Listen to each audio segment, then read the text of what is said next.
Maayong adlaw mga tigpaminaw, you're tuned in into Radio Comunidad, ang tingog sa katawhan.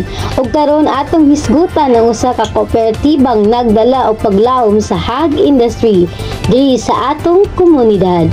Welcome to the inspiring story of Kasaligan Cooperative, usa ka cooperative nga nagbarog sa pagtinabangay, pagkahiusa o pagkasaligan, apan unsa gyud ang ilang kalig-on, unsa ilang mga kakulangon, ug unsay nagulat pa nila sa umaabot.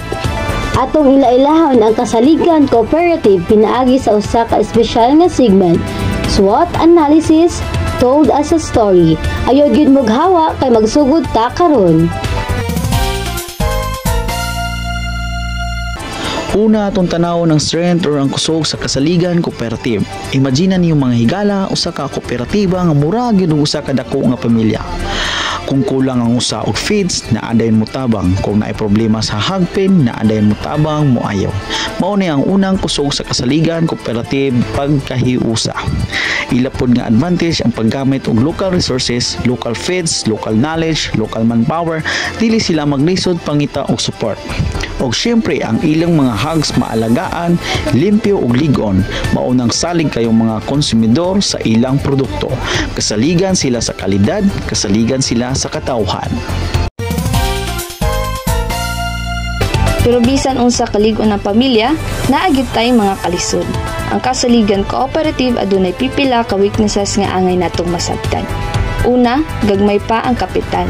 Daghan kaayo sila og plano, daghan gusto tukuron, pero sahay dili madaladayon tungod sa gastos. Ikaduha, manual pa ang sistema. Notebook lang monitoring, manual ang sales record, manual ang inventory. Ug kung madako pa sila, mas lisod gyud i-manage. Ikatulo, gagmay ang online presence. Sa panahon nga halos tanan mamalit og karne sa Facebook, ang Kasaligan Cooperative nagsugod sa digital marketing. Pero bisan pa man ani, ang ilang weaknesses dili babag, kundi giya para sa mas maayo nga pagtubo. Ug karon mga higala, atong tan-awon ang mga opportunities mga kahigayunan nagulat sa Kasaligan Cooperative. Una, dako kayo ang demand sa pork. Ang mga balay, karinderya, tindahan permi nangita og presko og kalidad nga unod. Ikaduha, daghan kayo government programs para sa livestock cooperatives, trainings, loans, seminars ug technical support. Ikatulo, dako kayong oportunidad sa value-added products. Imagine ninyo, Kasaligan longganisa, Kasaligan tusino, Kasaligan chicharon. Dako kayo ang market ana. Klaro kayo ang mga future cooperative hayag pa kaysa adlaw sa buntag. Pero mga higala, dili tanan adlaw hayag. Ani ay mga threats nga dapat batayan sa Kasaligan Cooperative. Una, ang pinakadako, ESF o African Swine Fever. Usa ka sakit nga makapukan sa tibuok operasyon kung dili mag-amping.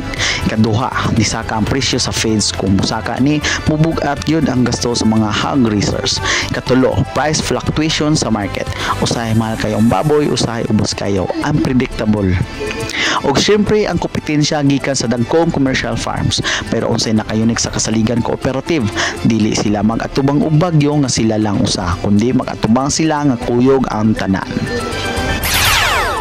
Mga higala, mao kana ang SWOT analysis sa Kasaligan Cooperative.